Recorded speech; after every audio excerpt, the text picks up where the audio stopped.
Comme tu as pratiquement minuit, dans la télé, sur la chambre. Il y a sultan ya noir, à la tissingaï, là il pena à la tissingaï. Les gars, là il y a posé à taille, à la tissingaï. Après, il y a un côté dans la chambre, ça crée un côté là, la tasse, il y a un zoya. Ah ouais, bon. On a déjà. Développer des. Nazam tout dans développer esprit, ça le rôle d'âge moi le voir na yanzi. Pour moi là originaire à Bandundu. Bon nazam yanzi te mais d'âge na yanzi le voir mina ko ngopela ba Équateur ba lubaka. Zamba o koti okuta na Lyon et que Lyon na bomiote so mazamba nesila. Donc biso vena to kota ba tout à tout vena vedi. Azaki soit voyager ke bakatch na ina mona na de Jésus Dieu. To kota mena tina kata chambre na wana benga Bukavu wana lokoneza milation ezana bazoka moto biso ba to yiba moto ko betela mbili banda milation kata. Donc tout ça vraiment blo wana obikeko non bank c'est déjà blo wana biso banda bino bank c'est. Alors na continue na seke ngana yozo makambo donc déjà banga ko mamote na yozo makambo donc continue na seke après yaye le bio ko lo ba juma livre moko mukia fongoli yango ala tachinga ngona libo to koti boyam tabete maboko ta porte sa temple en fumami et to koti nae vraiment un grand temple quoi, un grand temple où il y a des gens bazana mulongo bazo yemba bazo bina et tout ça moi na posani ba yena moi kalebas moko bon kalebas on d'abord yana ngozo bisemi linga penza ba bisinga fo sokola maboko na sokola maboko na kati tana koti maboko na bine les lunettes bon moi ils ont ma lilité ils appellent moto té mais c'est comme si on disait ma bogo na ma moto tu as ma ligne ko ça na sokoli maboko après ba ina kopo moi 555 mukuse kala damo amenga na et dans son opération à côté si kopo wana apesinga ma ya bimela na ma ya sokoli maboko bona bango ma ya ndem de longolo soni somo et longolo soni et côté se peut muta mabe et puis mettre en contact na mondo yoza disco mais le mambo comme ils alra déjà mais mambo comme le il y a des médecins traditionnels qui n'ont boya ngana comme ça beni munene boya c'est des choses déjà dans les années 60 ça a été déclenché donc beaucoup de choses bah déjà le il y a bah divorce c'est comme moi mingi le tout ça surtout dans le domaine de la pasteur ça a été déjà préparé il y a très longtemps oui comme on a des exécutions et tout ça voilà bah comme le bah sanga comme c'est la vie sur melango qui pour ça moi aussi ce sont des déclarations de vouloir des missions de diable que le diable a déclaré ça fait beaucoup d'années la telle année faut bosser là telle mission parce que faut atteindre tel objectif c'est comme ça que le diable gouverne c'est pour voir le diable est en train de gouverner le monde donc il prévoit un peu donc c'est comme ça et pour la 2017 surtout en 2021 il y aura un grand combat Nzambe wana de l'autre côté a suscité génération ya makasi pe ya munene ya ba pasteur na bicho ce que faut tout ça la lit que génération est reçue te pour cette génération est reçue et ko freiner ma na bicho ebele voilà Nzambe siko ya Nzambe ya solo en 2021 on ressuscité battu voilà nazara déjà d'accord na ba pasteur pe balobaka ngo gloire à Dieu ceux qui balobaka ngo qui baza Nzambe ya solo qui ba yoka pe na ba réunion de culte gloire à Dieu pour eux je crois qu'il va faire aussi très attention parce que maintenant nous sommes en 2021 dans le monde satanique, la République démocratique du Congo est comme un capital à adorateurs, à vrais adorateurs. C'est des hommes pays évangile, il y a sika, et on ne peut pas sika évangile et bandelandère. Alors le diable connaît, bon, partout dans le monde ça va être un peu compliqué. Il a déjà tout préparé. Il y aura des stratégies des diables qu'il a déjà préparées. C'est vraiment compliqué aujourd'hui. Bon, on a même bateau boyeba qui va vrai. Lelo, comment faut Azalara faut bien comment faut. Ça va Michel Satan lelo. Il est en train de tout détruire. Pour même tabaou rien avant la cigaptuni babonga. Bozali ebele bokota l'émission de partout na pesi bino mbote. Mbote balanyo c'est chez Biso TV. Oui malamu na mission na bino réponse à nos questions. Yande ko la na pesi moyini nanga mbote, moyini bonjour, moyini nanga bonsoir.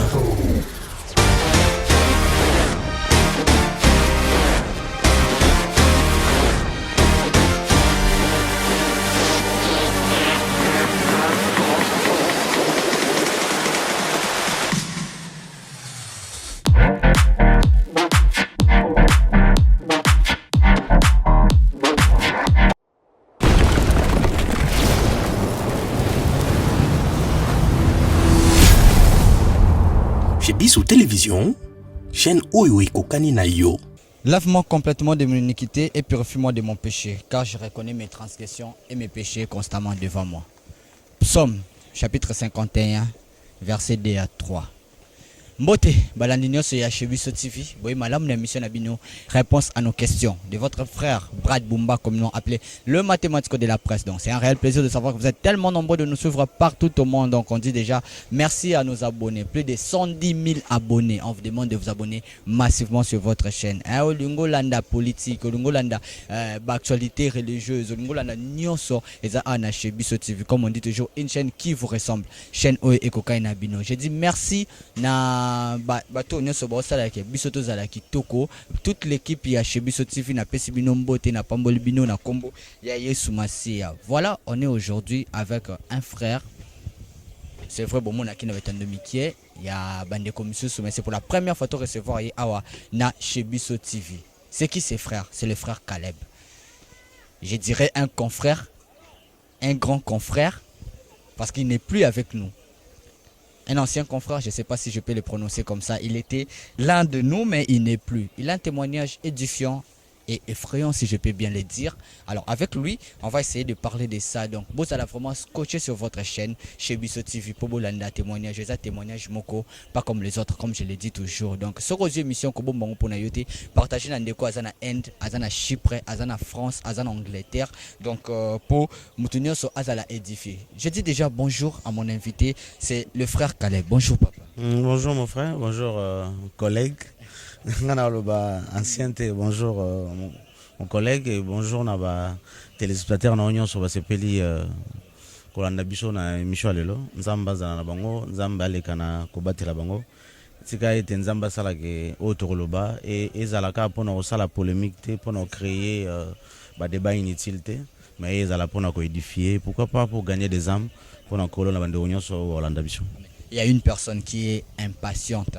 Il y a la témoignage pour Abaki Brad. Il y a pour Nalanda qui est déjà dans le Yambaye. Est-ce que ils ont vraiment Makambo Toyoki? Je dis merci à mes partenaires. Merci beaucoup à maman Amina Tandonga la Bile, donc mes partenaires, maman Ndonga la Bile. Merci à toi la Queen et puis merci à papa Freddy Bile, le King. Merci beaucoup na Yan Rindonga la Yan Zambé. Merci à toi. Wana ba partenaire nanga emite na lipasa na ya Charline Ndonga la. Merci beaucoup. Merci à maman Shaida, donc Shaida Glam Beauty. Si vous voulez faire beau, na François donc oh mine comme moi jaune, oh beauté, donc allez contacter maman Shaida Glam Beauty, donc vous serez jamais dessus. Merci à vous, merci à prophète Ezekiel, l'homme de Bishima, donc Bolukae Azan nulle part ailleurs car Awana chez Biso TV. Allez qu'à place me souhaiter Ana chez Biso TV. Si vous avez besoin de lui, contactez lui. Là, ce sont mes partenaires. Voilà, papa Caleb, vous étiez journaliste, mais après, qu'est-ce qui s'est passé? Parce que aux acquis dans le monde de la presse, aux autres travailler, comme tout homme l'un début sonné, toi doit travailler. Mais ni salaki, les le oyo pour, je me rappelle peut-être au cas de tom sur le côté non à monde dans monté. Mais ni salaki, ni touchaki yo, et puis ça biso parcours na yo wana et puis na quatre wana témoignage parce que nga landa qui ont déjà mon dambu et c'est un témoignage trop édifiant. Alors nanga peka na platone na fandi na bato bolanda biso bazali édifier non. Merci beaucoup, merci Ndegona encore une fois. Bon, l'histoire est un peu m'amlaï, na sur to béton car na émission mon côté. Par la grâce de Dieu, son Zamba c'est encore ma casse na ma coquille rekutana. Toki encore rekutana. Moi je suis disponible de le faire si Dieu nous donne l'occasion. Donc la semaine prochaine on aura le temps d'en parler. Bon, Nazaki jeune, les lots comme un sugar pembe et tout ça. On défait pembe aussi, mais Nazaki trop jeune à l'époque. Nazotanga na ITC Camo, Institut technique et commercial na Matete, parce que nazape moi na Matete na Koloba, né grandi na quartier Vitamine 2, juste à côté à Iding Wavandaka. Vraiment sur la même avenue. Bon, Vitamine est un quartier, hein, mais sur la même avenue Tokoloba, na Brazzaville Lobaka, Bariel. Voilà, na papa na Bichodingo donc. Je dirais 5e parcelle après ou 5e parcelle avant, donc c'était un peu comme ça. Bon, tant aux ocos là, nous avons la 6e humanité. Nous avons moi sur mon quartier Tomba, tant au côté Maki, comme on a Mida. Pendant vivre en aïe. Bon, après un moment, j'ai appris que la fille, Alingi, Zoé shooté, Alingi, voilà, Alingi a shooté, mais Alingi, un garçon à ça, théâtre, a chic choc le Enge. Azali, série wana, chic choc le Enge, vraiment, en attend, vraiment en attend à Gishasa, et il y a Alingi, garçon, on a et tout ça. Bon, on a eu ce banding, on a moi au CK, moni, tout ça, moi, c'est naïo, tout ça. Alors, naïb, c'est banding, je me suis dit à moi-même, que nga pe fona na no leka na télévision na sala tout na leka na télévision pour qu'en fait que nga pe ba mona ranga na télévision voilà ça histoire que bandi ndenge wana bon na koye ba penza te que ozala ndenge son ndeni après mais nga pe fona mona nga na télévision bon après ba papa na nga bandoli nga na papa ndoli nga na sala droit maman ndoli nga na sa médecine mais nga mo autant na eu diplôme na obligé na bon le roi papa voyager qui na obligé maman obiga bana ndeba zakana maman que nga fona keka ina c'est beaucoup plus mieux na ça la médecine te nga fona keka ina na le la télévision alors je fais na poussé na maman ndimi na ke ko s'inscrire na ina na bando tanga na ina na pesi ba bandinga na nyoso wa koyeba ngai mbote na biga peut-être madame na lo ba témoignage les gars na YouTube yo que sa famille na soni que papa ba nyoso ba za ki musicien. Mais je dis bon, na yeb sara ko tout temps to landa rapé mission sur na YouTube tala ko yazo lo baté kazala ki miazo ba naza magicien. Le mieux serait pour moi de dire que Nazala qui est témoigné, c'est comme ça qu'on va détruire les œuvres du diable. Alors, na rozonga lo dans na kotina ina na bandi otanga na silisi na keko sala pratiquement stage na professionnel na Canal Futur, la chaîne de télévision, les locaux à caméra, mais à cette époque-là, il y a un professeur Kiboué, un professeur dans la faculté à économie à Inikin. Alors, on a contacté ma bandeko bayamba malamu et na kekuna na bandiko sala be mission nanga. Alors, tant na bandiko sala ba émission, voilà, on a silisi, na G3 nanga na ina et bayamba très bien.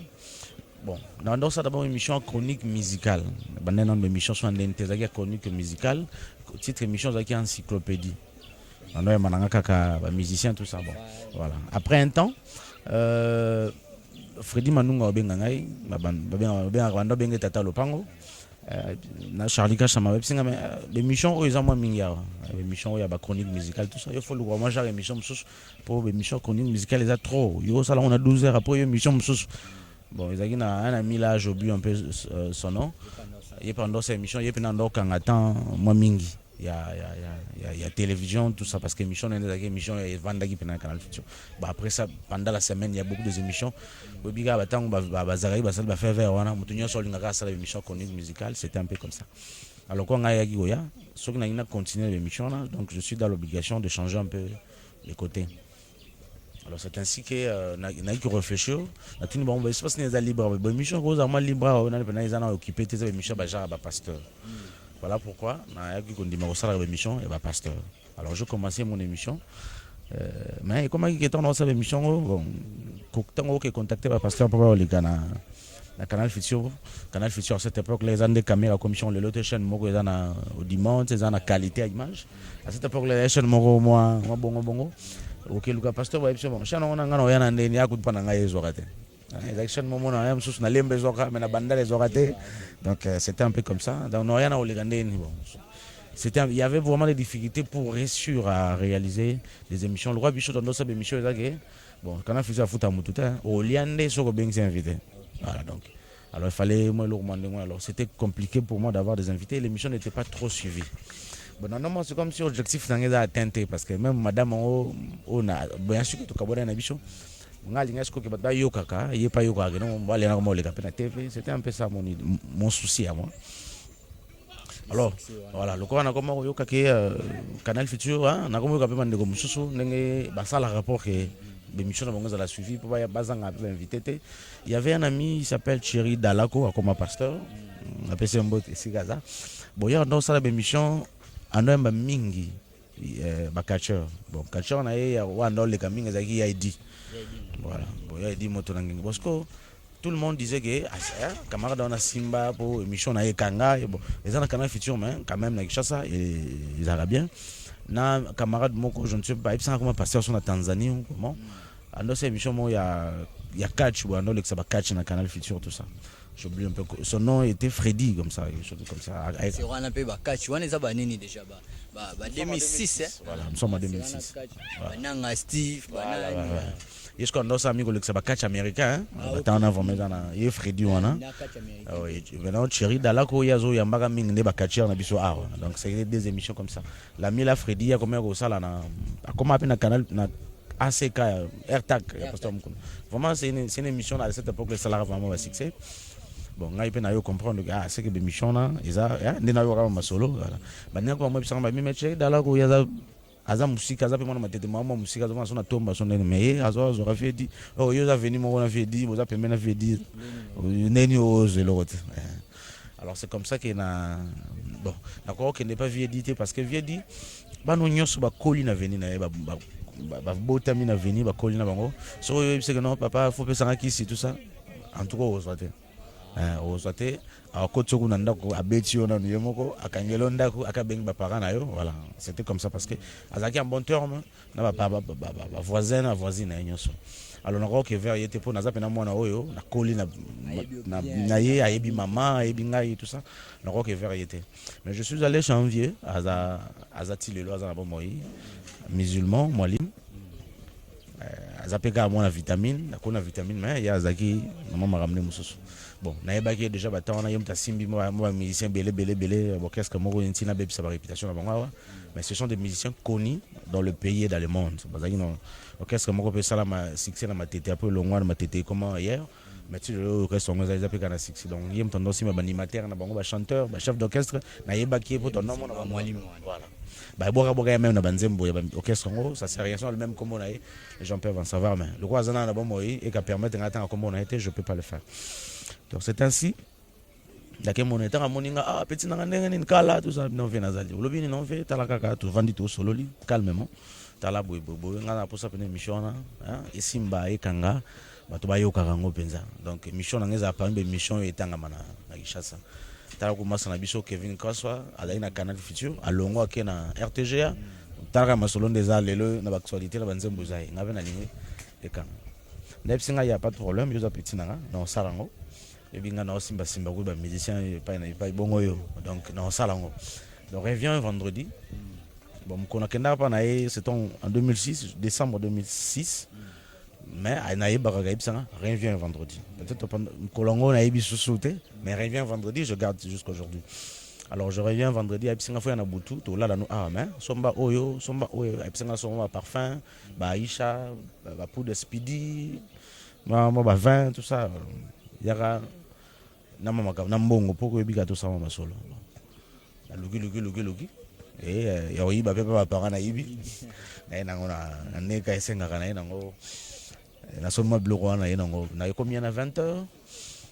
Et tu vandine tondo solo là to lien na biso to solo na to beta masolo kwa epsenga olala et 23h pratiquement 23h passé na moni à côté na chambre abimisi tapina ba musulman vandi ba livre na ba mkiwa na ba tout ça ba kora ba ndo tanga ndolo longa na vandi kana otala comme to kende pratiquement minuit na moni na télé mi azongo na chambre na aina sultani moko ya noir alati singai ya mulai pena alati singa boleganga mulai apo za ya taina malati singango apa bisinga koto na chambre saka eza na koto là na kata saka ina zoya ah ouais bon ngai pe déjà qui développer des esprits na za muto da développer esprit eza ko la adage mo lo bakana bayanzi ponga za originaire bandundu bon na za muyanzi te mais adage na bayanzi ne lo mina yo ko ngopena ba Équateur ba lo baka zamba o koti okutena Lyon et que Lyon na bomiote so mazamba anesila.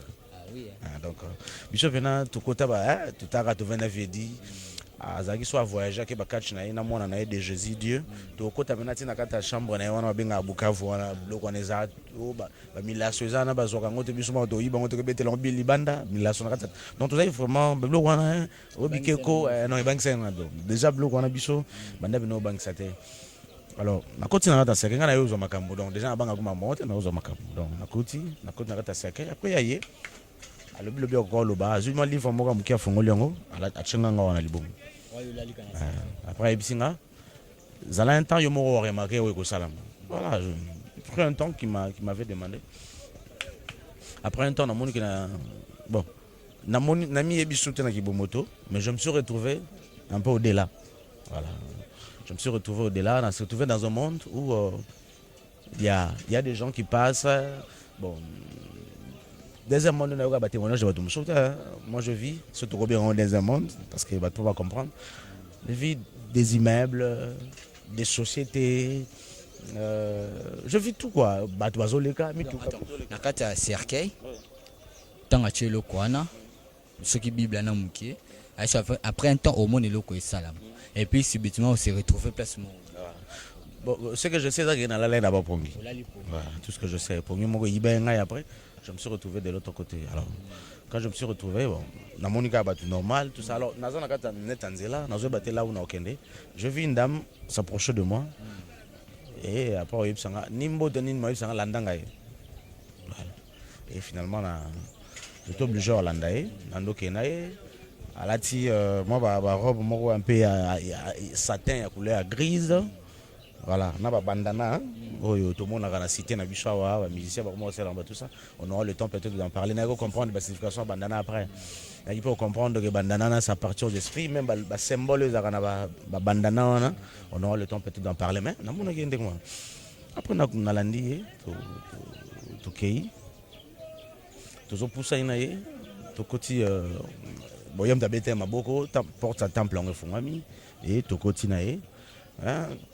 Vraiment un grand temple quoi, un grand temple où il y a des gens, bazana mulongo, bazo yemba, bazo bina et tout ça. Moi na poussani, baye na moi kalebas moko. Bon, kalebas sont d'abord na ngozo bisemi linga pensa. Ba bisinga fo sokola maboko. Na sokola maboko na kati. Tana koti maboko na kipine lilinete. Bon, moi, ils ont ma lilité, ils appellent moto té, mais c'est comme ce qu'on dit si ma bogo na ma moto, tu as côté ma ligne go ça. Na sokoli ma boko, après bah il y a copo moi 555 à mukuse, car la dame me m'a ngana, il me dans opération. À côté si copo na pesinga ma mela, na meli, ma sokoli ma boko. Pour na bango ma yande mte longolo soni somo et longolo soni et côté ce peut mte mabe, bon et puis mettre en contact na mondo yozalisco voilà. Comme ça. Après, on est dans la saison Mélamai, Madame Mana Balouki, à Sekina, nous, à Gabalouki, parce que nous avons un chevet. Gabalouki. Voilà. Elle se présente. Jacqueline, mais je m'appelle aussi Gloria. Voilà, elle se présente comme ça. Bon, on a eu un surnom, et après, on aura le temps d'en parler, parce qu'il y en a plusieurs surnoms aussi. Yo Luga, Nini, Aro. Bon, d'abord, on a attendu awa, na lobby na yo lukani awa, na pise que maître bobo mtatindi nga yo lukani na si voilà, ngana yake pa na ye, ndatindi nga awa, na yiko luka, na koma boy bobo pona za mukri, kuna sa émission, bobo na za vraiment émission na ezala. Voilà. Akoseka makasi moi émotion. Vraiment c'est qui. Après ebisinga kanga maboko na kanyi maboko na. Akibanda ko frosser yango makasi. Akibanda frosser yango makasi. Vraiment un temps quoi. Après bisinga tika o sentir ndene maboko na mayoki maboko moto bisinga mayo ko luka moto te kasi parce que en toi ezali exercice on a kamwa d'ailleurs donc luka ngote pour na katneza il faut maintenant que se développer yoza muto koki ko sala mambwana te to ozana monde ba succès tout ça yoza muto biso tondo luka da depuis kala yoza muto faut ça la biso au ça la biso na axe que muto atinda na mokili abongisaki kozala mosali na ye. Alors biso tozaka déjà na posa na c'est comme si je comprends après c'est comme si c'est un chemin que le diable a déjà tracé à Rolexanga et même nzela moi je suis en amida à otikende bo ça donc c'est déjà un chemin que le diable a voulu aussi parce que le diable a pas même ambition na banzela na le monde est tellement compliqué. Enfin moi je me suis retrouvé là ndo yawa toko pambola yo toko pe sonyo son ngo posa toko ozala musali na biso toko initier yo bando za ba pasteur ba vrai lit no yangwana pour comme ça on ba faux quoi et après on initier bango ndo tinda bango na banzela o biso tondo yebisa yo après ngisa ba pasteur ko bungisa bonzela oui ko bungisa bango nzela mais quoi après si ma bungisa bango nzela ko pesa bango nzela pe ya Rolanda ko pesa bango mission il faut basala pour le monde parce que balonga na vrai chemin bakota na chemin vrai chemin. D'abord, vrai, comme on a faux chemin, mais pour renforcer ma capacité à faux. Parce que déjà dans le monde il y a plusieurs faux déjà. Donc pour renforcer ma capacité dans bango, surtout ma pasteur côté dans le monde parce qu'il faut gagner pain. Bon, le roi a pour ça à prophétiser à qui moi moto mo bien sûr mon accent. La plupart de mon matami mi baction j'ai appris comme ça, mon ami baction tout ça. Alors, il faut qu'on récupère bon ba yande bon nyonso parce que dans le monde occulte, dans le monde satanique, ba rappelle la guerre hein. Oui, il y a pour ça dans le nombre, il y a tel esprit pour ça dans tout ça. C'est facile que ceux qui ont que l'ongolais, tout le monde bandé quoi appartenir à tel esprit, c'est déjà quelque chose aussi de bien quoi. C'était un peu comme ça. Donc voilà un peu la mission Oyo, mission de ça, to initier aux à la peine plein, au comprendre de mambo, au bichot dans pour ça là, la mission Oyo dans ça là. Tu auras tout. Mais aux à beaucoup plus béni, peut comme on est comme mata en 2017. Parce qu'il faut d'abord autant ganan, des temps où là.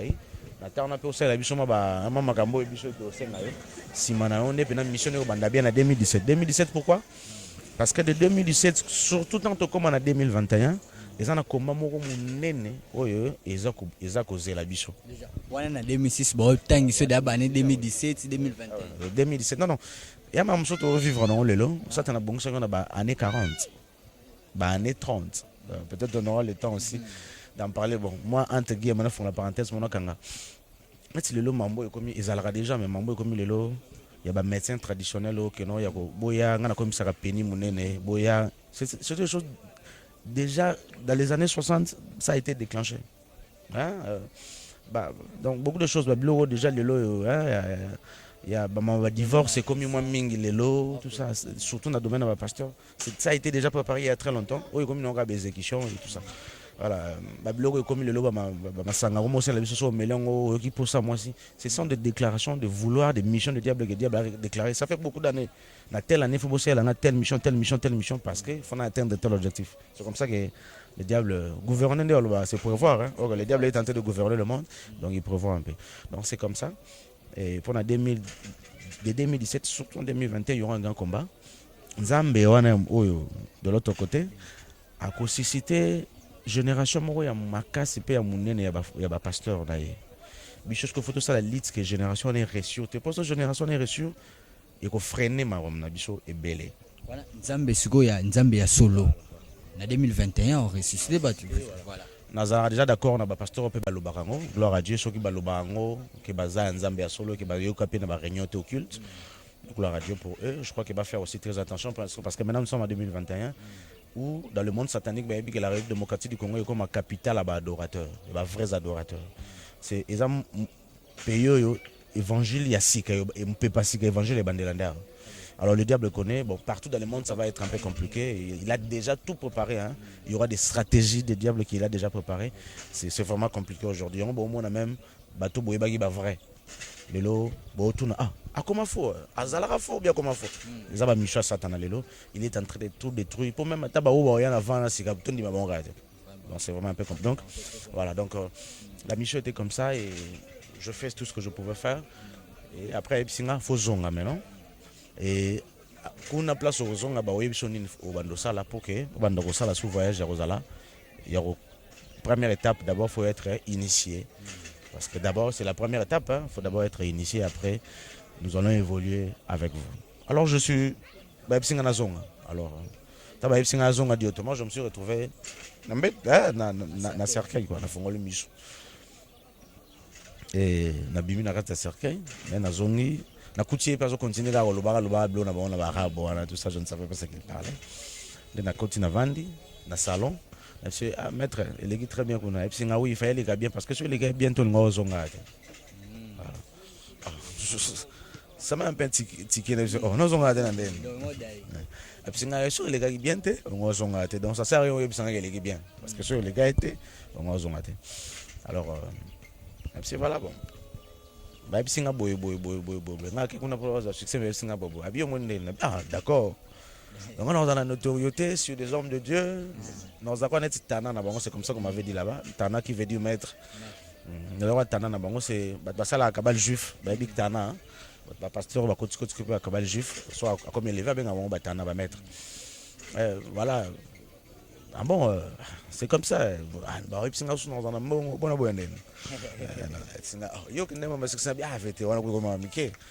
Déjà, nous avons un grand maître initié.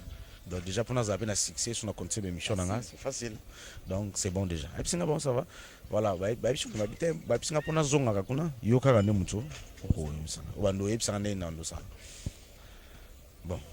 après, ça a un livre, Maîtrise de la vie. Ils ont 33 pages. Déjà, nous avons vendredi, au KP vendredi. À partir de minuit. Mais avant déjà minuit, on appelle ça 3 bougies dans la chambre.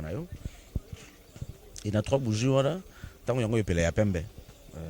Au fongoli, page à liboso, au tangi, page à limbale, au tangi, page à misato, au tangi, au tangi à 4 pages. 3 pages on a liboso. Allez, au lali nambetu. Moi quand on a checké yo livre là, yo pose livre yo au char. C'est comme une bête normal. On n'a pas d'habitude. Au lali na yo comme ça. Tant au pogno au soyo, mais on s'est retrouvé kaka au delà. Petit à petit, si tant yo moko comme initié on est bandé on est bando ça là. Pourquoi on ça va voyager ça là. Mais c'est comme ça comme première étape. Après c'est un habit. Parce que tu vas déranger sommeil na hôtel. Tu as été à côté de la chambre. Ah boy, tu as la personne bouger chez boy. Après c'est ce que prière moi ba musulman.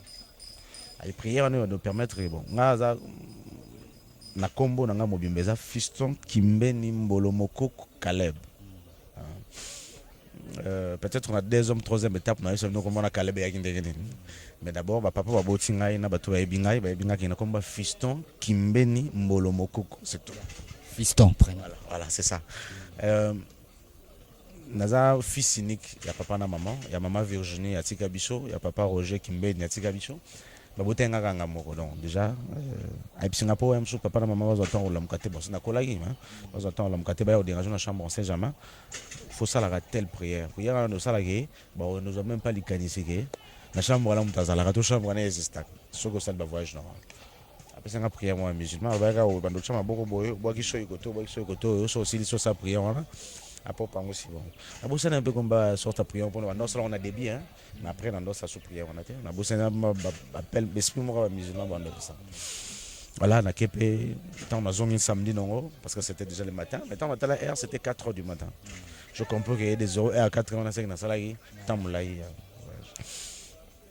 alors na zone na ndako na betel baninga nanga tukuvani bon na betel mo manda mbalisolo donc akala mingi était dans un grand monsieur voilà avec joie quoi.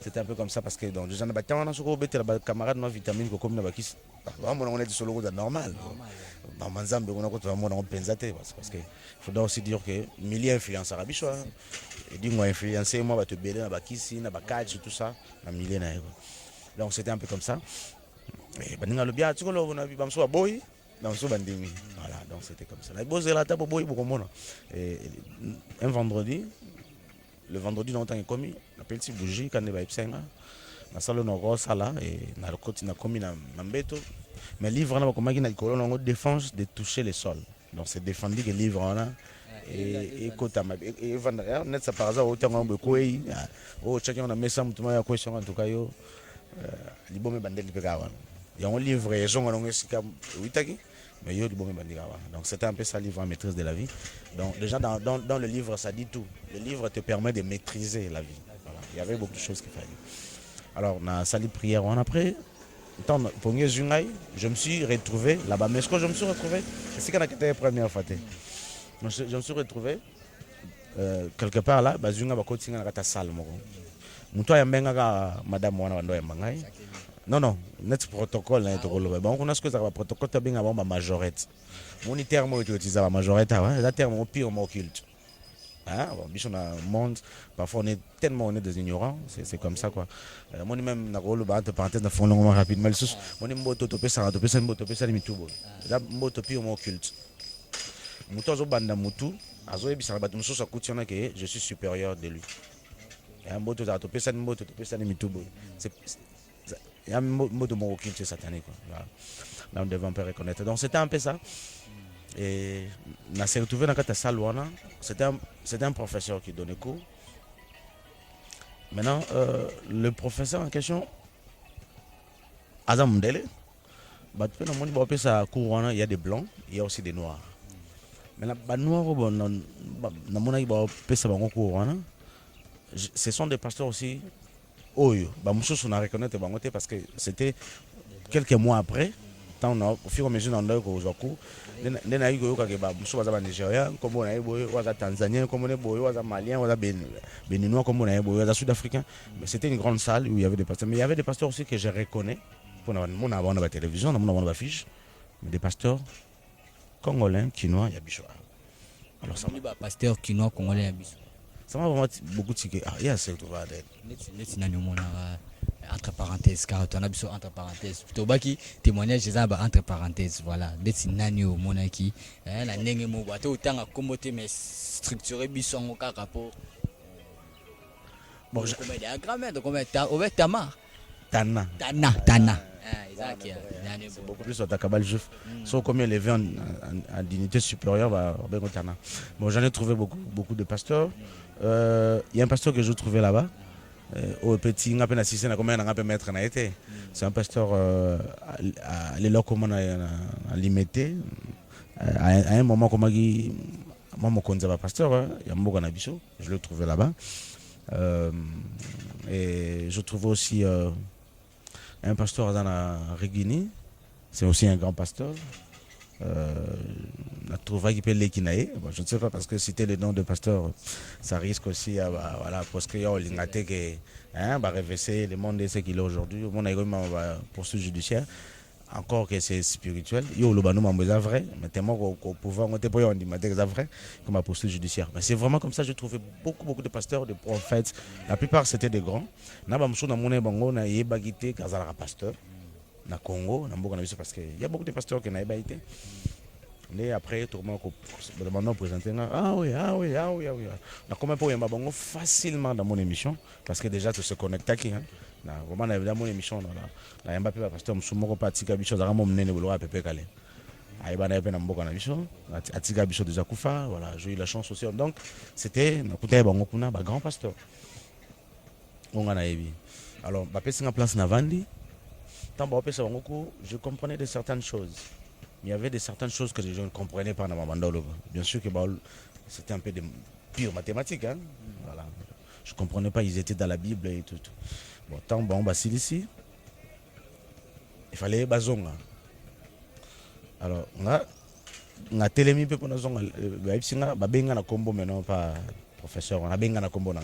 Avec toi, tu restes. Après, c'est une approche. On a poussé un écritoire à l'Ibosso parce que vous avez écritoire. Vraiment une salle, quoi, comme quand on a rien de nouveau sur le soleil. On a tout le monde. Et belé, mais belé, c'est comme ça. Après, donne-moi un peu le temps. Mais aussi, ce qu'on a eu, on a eu un système de cours, il faut que je cours. Après, comme à un moment, on a bango. C'était ça le cas et je patientais. Après, bon, mais ça, il y avait plusieurs livres. Vraiment plusieurs livres. Et en dit que il livre, ça appartient aux francs-maçons, ça appartient aux musulmans, ça appartient aux maïcariens, ça appartient aux rosicruciens.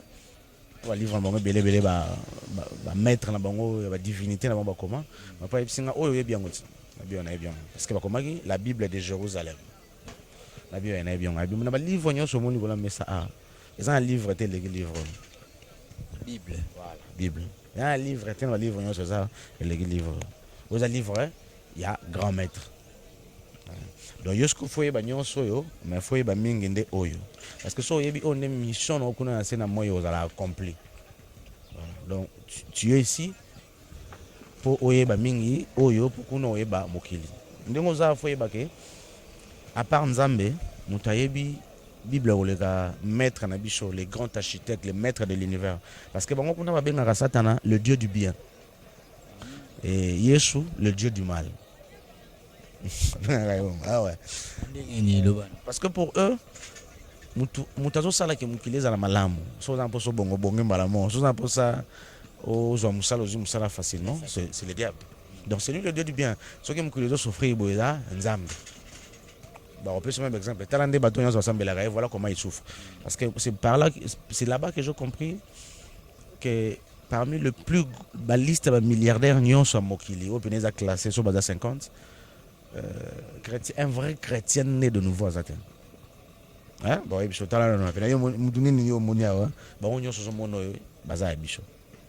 ils se disent des chrétiens, ils vont à l'église, tout ça. Bien sûr, on a le et l'ingolo baté que milliardaire chrétien né de nouveau bazate bazali, mais dans la liste il y a grand milliardaire bazate.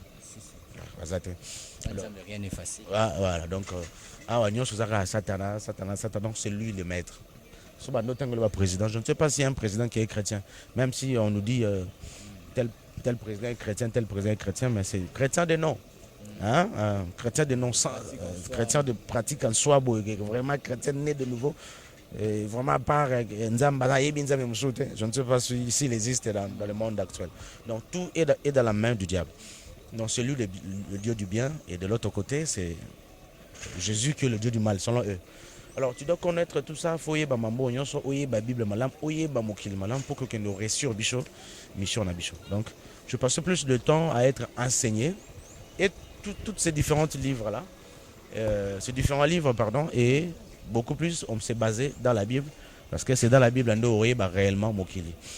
Même c'est un ça t'as Bible bien, donc toko aider au comprendre la Bible malam pour faire face na ba vrai, pour ba vrai wana ba Bible.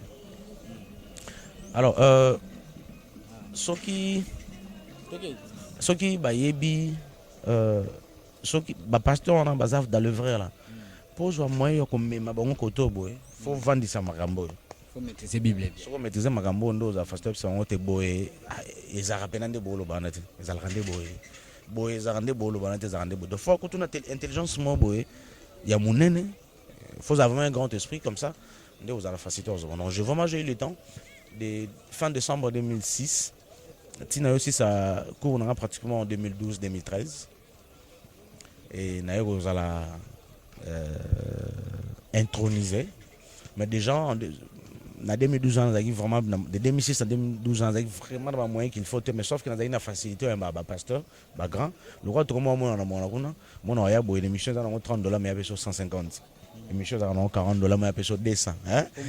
Ouais, pour voyez déjà beaucoup mis confrères. Vous savez là-bas ce sont des confréries. Donc confrérie qui veut dire vous êtes plus que des frères. Voilà, donc c'était un peu quelque chose un peu comme ça. Alors nous à la mois décembre 3-5 mois on a eu mon téléphone bobengi mani. Mais interdiction on a eu ça ko sali là na téléphone. Bande onyo so binga nga no linga na téléphone. Même parce que on doit le comme bon ton usage sur linga téléphone. Donc c'était un peu comme ça. Il y avait beaucoup de principes les bandos en Angapuna.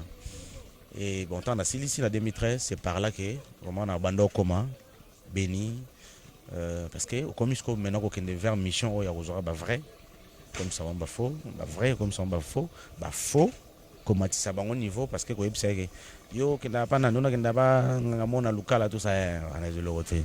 Faut y a côté na biso, pour côté na biso, il y a beaucoup de choses. Donc alors pour nous comme ça vrai, qu'on soit vrai ou comme ça est faux, ils ont moi un mécanisme belé na katiwana. Bon, ce qui peut beaucoup réussir, vous êtes dans l'obligation de éliminer. Pour comprendre déjà. Non seulement comprendre, mais quand tu t'en bâtis, il faut pas déranger mon doigt. La ligne comme ça va devoir l'anda bicho. Ennemi numéro 1 il y a Satan, un vrai chrétien. Nous tous réellement moi dans Nzamba solo. Un ennemi numéro 1 à Satan. Ils ont un de comme pasteur. Il y a Tigalaga kuna, ando seksanga bi. Il y a le bango abi, ando tout n'anga soto kutia na bina ndeko Caleb oui. Le banan ba komina bavard. Ando le bon. Donc les gens qui dérangent peu notre maître. Ando y ando tizéterment. Parce que le même boé, yo comprend le ya lobité. Même na boya retournement puis ando tangela ya comprend le lobité.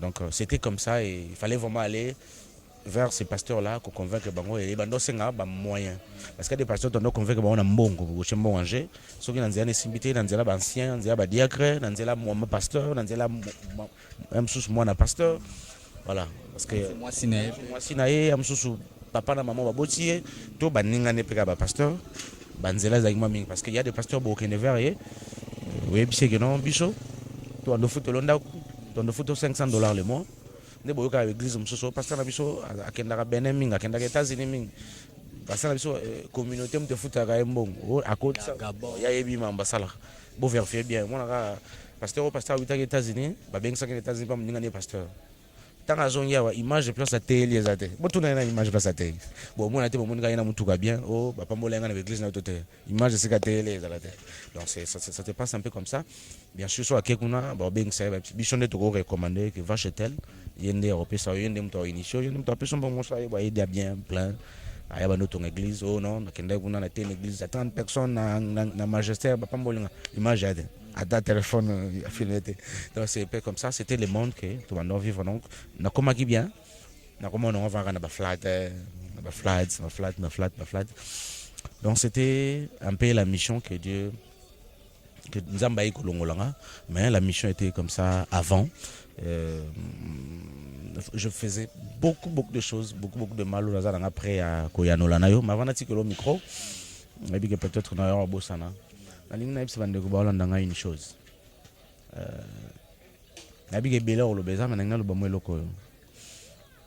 Bon, en fait, bokani sarake bosambela bolimbisana bokani sarake boza nzambe ndenge boza nani pena oyebisa bino fo bo s'examiner bien boza mwana nzambe za eloka ya facilité na sena moyo vraiment prendre le temps de s'examiner.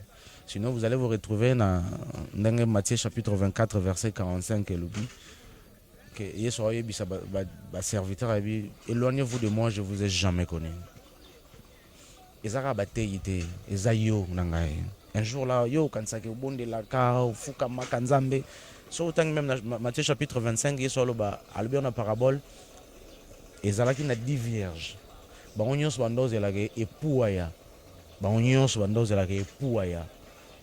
Mais babi 5 bazaki folle, 5 bazaki sage. Finalement, pourquoi pas ces différences on ezanga na yoto c'est tout na katiwana. Comme yo muto landanga na bi ko linginza mais essaye un peu de voir les choses quoi parce que ba faux serviteur bazana mo ilelo bazo sala en sorte que yo kanisa kozana nzambe. OK, tu n'arrives. Ce que tu fais là n'a rien à voir avec la vérité de Dieu. Nous devons faire très attention, je dis à connaissance des choses. Donc il est tourné plus dans les faux serviteurs que les vrais serviteurs. Et les gens qui sont vrais bazatema, les vrais bazali, les faux sont là. Alors on a ceux qui s'en appellent ça papa nanga temps, à tout nanga question nyo so ya lingi na répondre. Na nikoloba et ça la ronde ngani ni que aux un téléphone Android, aux un flash et OK nango na ba ONG, pas de mutumo azana laptop, achelo musique ya nzambe. Après, j'ai musique, on a coaché en radio, pourquoi on a mis ça bon?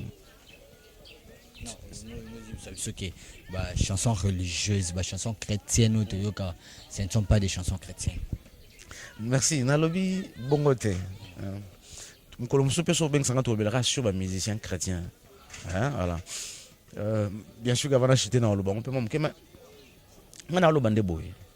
nzembo wana oyo zion opesi la 100 francs nezaro naturel ya to musique na 100 francs to musique na 200 opesi 2000 francs achelo 20 chansons akabeli on a bonus voilà ozongi nango na ndako ochongo na radio la nuit là tu te concentres tu pries ya satana za ko sekayo monde molili za ko sekayo o kanga pe miso ma pozolela tout ce que tu fais là bon le banzamba yo kelomba ya makasi mais c'est difficile ce que tu fais parce que nzembo aux yeux on a une fraude. C'est ça, c'est là où est le problème. Nzembo aux yeux on a fraude. Bah musicien na bazo la piraterie, yo sa piraterie. Parce que quand tu achètes cette chanson là, nanzela wana ezal fraude. Nzambalinga ba fraudeur. Voilà, la meilleure des solutions zali aux Android na yo, télécharger nzembo wana zo on a lingue ya normal. Au côté na site ndeko wana wa chaki nzembo na ye, olingami nzemba makalamba, au côté na site na tu télécharges la chanson au ticket on a téléphone, au kobondo yo kango en tout cas avec sans inquiétude et sans problème. En tout cas, je me rappelle du mais la ligne pour les musiciens, il y a beaucoup de problèmes là-bas. Je pense que y disponible vraiment d'édifier les enfants et d'éclairer les enfants de Dieu parce que la télévision c'est parce que moi j'ai été enseigné dans le cycle nazalaki il y a vrai na ba faux car son hollandais na prédication car son oyokebo ya oui car son oyokebo déjà le fait que na oyoka bisokuna na oyeba déjà que oyo matéa donc voilà c'est trop facile pour moi parce que koyeba même yom dola na ndako ta koyeba musana nzamba solo esenga nango genete. On aura peut-être le temps à travers vos émissions d'éclaircir les gens comment nous pouvons comprendre et découvrir de vrais et des faux serviteurs de Dieu. Et les habits sont faciles et vous comprenez que ça rend facile. Maintenant le baboy par exemple, oui bien musicien moko boya comme appelé pasteur. Un banzembo mo boya ndoto na ngai elati nzoto. Maintenant dans la chanson voilà, maintenant dans la chanson alors le bavi Joseph a tekamaki pona kobeta ndoto. Là non là il dit bien. Mais maintenant sur Zolanda vraiment contenu ya malubana c'est comme si pona exemple on a Joseph azo pekisa yo betela rabatu muso ndoto. Il y a moi un exemple à Joseph. Alors c'est Césaire Olobalo. Après cet exemple à Joseph, botala kuto Joseph, ce qui m'a bien comme la guerre, ça pas bêta kindoto. L'exemple là où à Joseph, les exemples fallait zoiter pour illustrer contenu en zembona. Naza d'accord que bandoto musuba bêta la ngo batute, mais pour Joseph, sera bêta kandoto na te nga te kamate. Mission pe ngoza accompli te nga se que tu fais na Égypte te. Tozonga muke parce que les témoignages. N'engena tu na question moko. Parce qu'on a déjà niveau mati, bon comme mon nana, makambutu, c'est bon. Pour te dire que tu as sur le lote, il faut tous ce qu'on n'engeni obima na monde wana. Alors, namuki expliquer biso, bonde osala n'engeni ndeti yo, pour na ko na monde na bino wana. Bande pe ko biso ke tala mutu wana az étoile. Ya détruire biso. Déjà na monde wana moni. Les attaques bona physique mais na kuno moni yango déjà. Moto il faut qu'il ne cause boy mais il est kaza puissant et ando sa ndenge nini on a dominé bango na misu on a ki maloba na o on a ça le loko moko boyer expliquer biso pour ozo vraiment ko boy parce que bike boy za pasi atana moi akanga bana na mabondeli akanga moi na mabondeli mais pour to zoyer peut-être musu pour réussir ça yo zo mutuma bongo on a ça ndenge.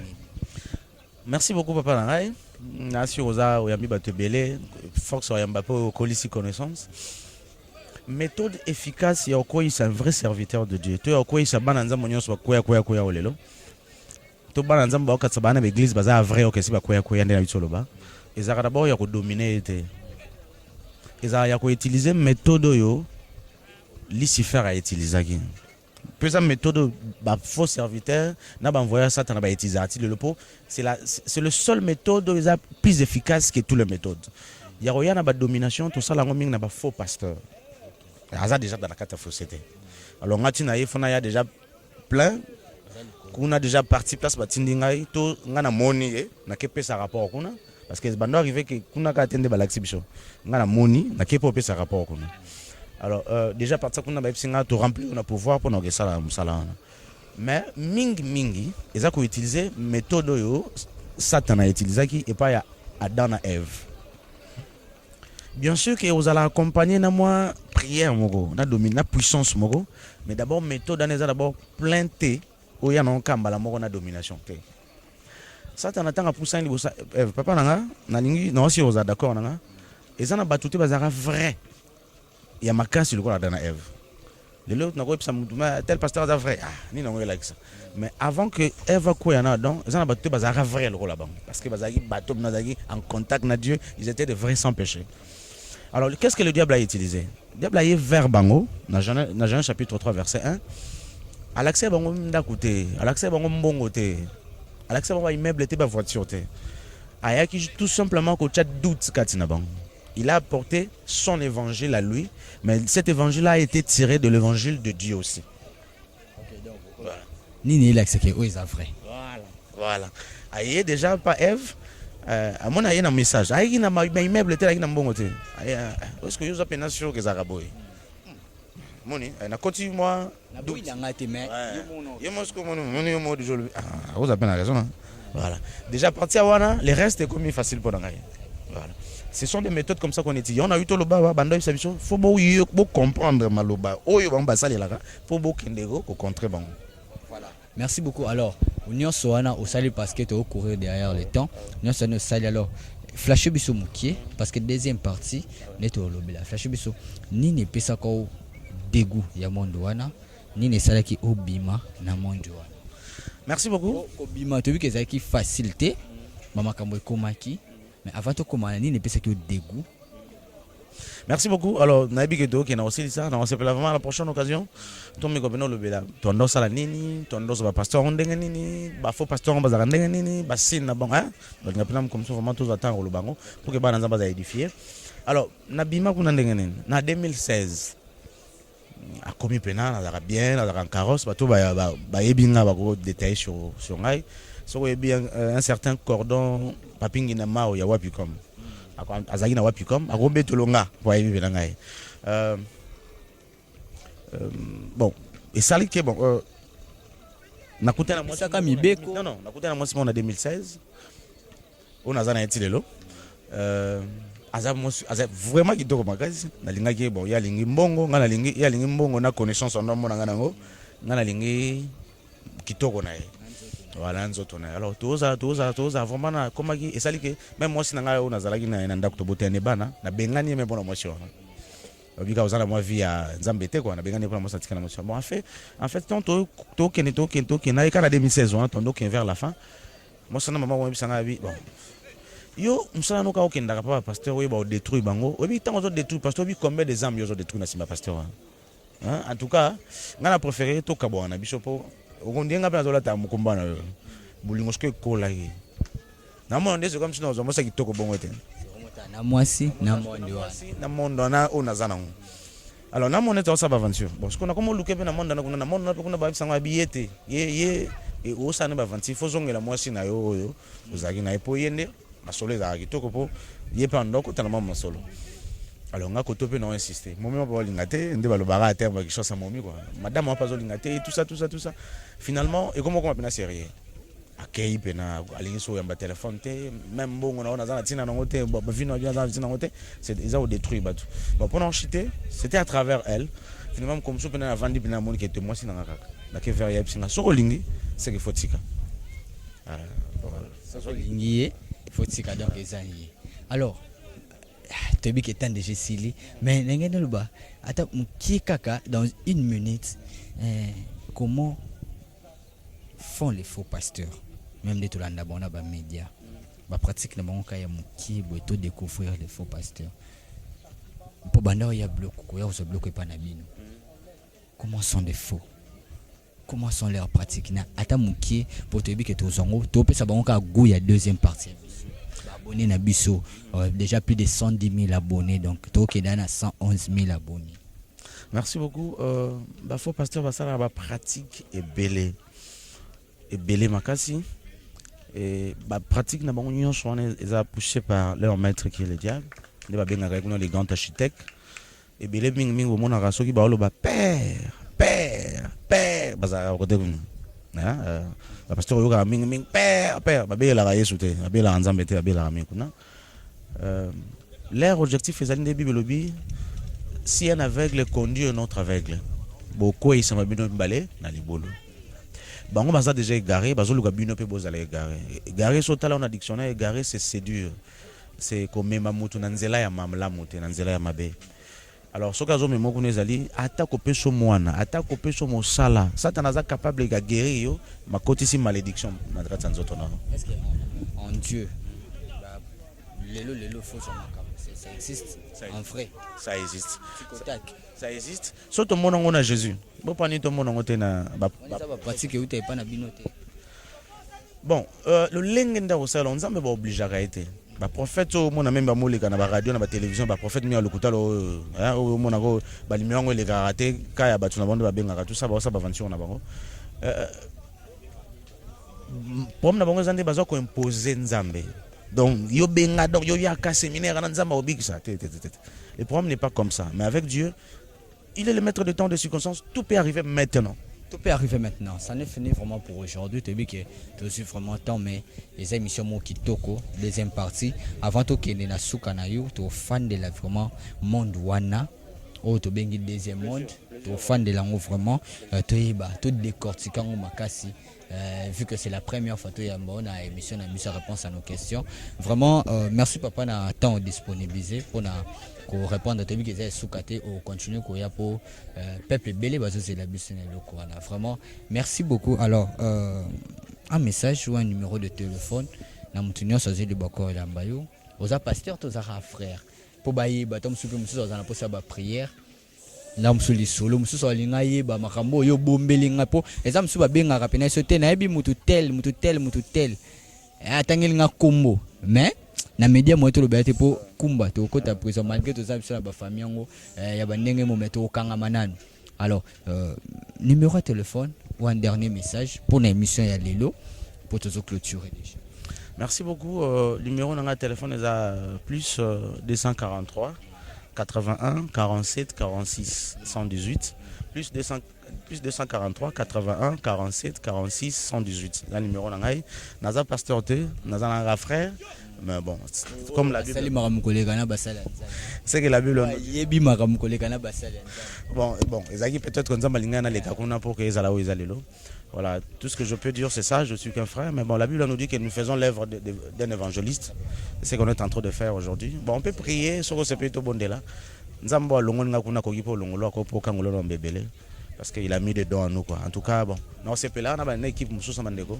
Semaine Boyambangana, on prend vraiment le temps de parler sur la stratégie du diable et tout ce qui fait bassine symbole. J'aime bien vraiment tout édifier Banazam. Merci beaucoup. Oui, ça biso pe komba Caleb bana place uta po. Poso komba ne uta kuna pono longola on te se kaka. Merci comme j'avais dit psaume 51 chapitre 2 psaume 51 2 à 3 comme je l'ai dit, lave-moi complètement de mon iniquité et purifie-moi de mon péché car je reconnais mes transgressions et mes péchés constamment devant moi. J'ai péché contre toi seul et j'ai fait ce qui est mal en tes yeux. En sorte tu seras juste dans ta sentence sans reproche dans ton jugement. Je suis né dans l'iniquité et ma mère m'a conçu dans le péché. J'aime trop les bons de Louana et à David. Merci, ça n'est fini pour aujourd'hui. Toute l'équipe de chez Bisso TV. Je dis derrière la caméra, merci à Teddy. Denis, voilà, merci à toi. Merci beaucoup à mon réalisateur, notre réalisateur. Quand je dis mon nom, il y a Bisso Mobimana Obolanda Bisso. Enoch Mata, donc il est violent ces garçons. Merci à toi, merci Naba, partenaire Nanga. Je dis la famille Bile et famille Ndongala. Maman Minata Ndongala Bile Motema. Non pas parce qu'elle a l'argent, mais elle a l'amour du gens. Big dédicace à toi, Maman Minata Ndongala Bile, la queen. Et merci à papa Freddy le King. Papa Freddy Bile, merci à toi. Merci à Aya Henri Ndongala, Yann Zambé et puis à Charline Ndongala. Je vous salue le 10 février, c'est votre anniversaire. Merci aussi à Kalo Boutique Pomba Swag. Merci à Shaida. Hein, maman Shaida, toi c'est la bébé déjà Shaida. Et puis la boutique Shaida Glam Beauty. Donc si vous voulez faire beau, belle, beau contacter, vous ne serez jamais déçus. Merci beaucoup à partenaire Nanga, comme je l'ai dit, partenaire pas comme les autres, les prophètes Ézéchiel, l'homme de Bishima, Boluka Kaye, donc Nena Lobakaka, Azakara Awa, Na chez Bisso TV. Ça n'est vraiment fini, on se retrouve prochainement. Restez stockés sur votre chaîne chez Bisso TV. On se retrouve prochainement pour un nouveau numéro. D'ici là, portez-vous bien. Bye bye. Vous allez belé beaucoup l'émission de partout na pesi bino mbote. Mbote, balamio c'est chez Bisso TV. Oui, madame, la mission a bien une réponse à nos questions. Yande kola bi. Na pesi moyini nanga mbote, moyini bonjour, moyini nanga bonsoir.